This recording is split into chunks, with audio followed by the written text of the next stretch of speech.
উফ কি গরমটাই না পড়েছে। আর নন্দীর বায়না আজকে কোথাও না কোথাও ঘুরতে যেতে হবে, ওর যেহেতু ছুটি আছে তাই। তো আজকে আমরা 4জন মিলে চলে এসেছি।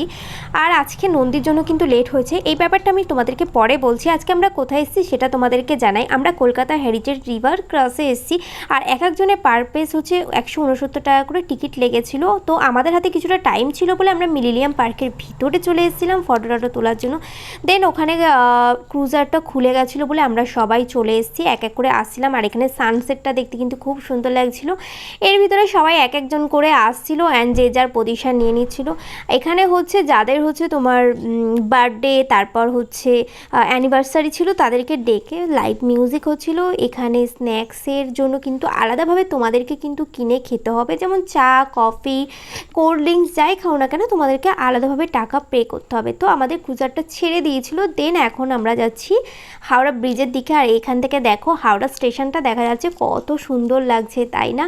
আর জলের মানে উপর দিয়ে হাওড়া ব্রিজ দেখার একটা মজাই আলাদা। তো যেটা যখন দেখতে পাচ্ছি তখন তো আমার আরও ভালো লাগছে। আমার কেন, প্রত্যেকটা মানুষেরই এই জিনিসটা দেখতে ভালো লাগছিলো। আর তার সাথে লাইভ মিউজিক চলছিল, যেটা আরও সুন্দর মানে লাগছিল।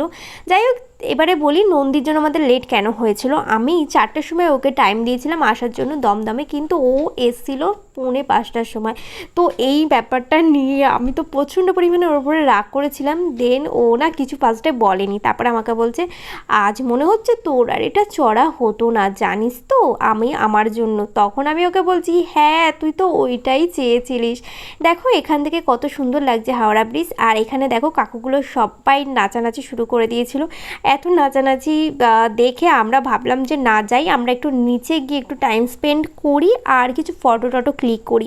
তো এই যে হাওড়া ব্রিজের লাইটটা কিন্তু নিভজে জ্বলছে।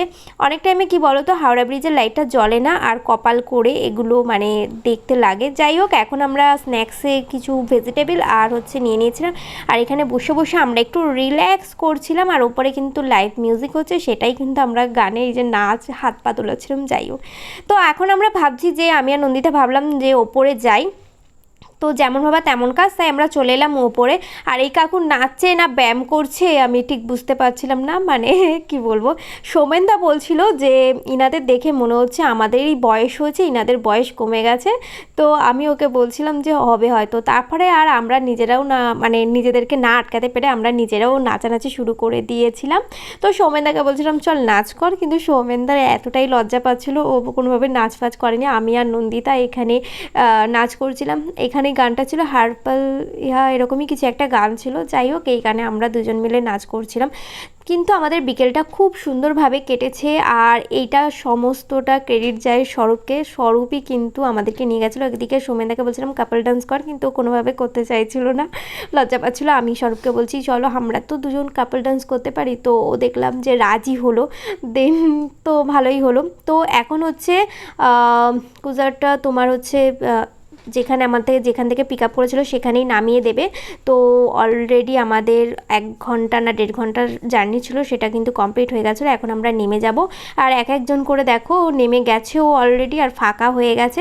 ভিডিওটা কেমন লাগলো প্লিজ কমেন্ট করে জানালে, লাইক কমেন্ট সাবস্ক্রাইব করতে একদমই ভুলবে না। আর পুরো ক্রেডিটটা কিন্তু স্বরূপকে যায়। আর আজকের দিনটা কিন্তু আমাদের অনেকটাই স্পেশাল কেটেছে আর আমরা খুব খুব খুব এনজয় করেছি।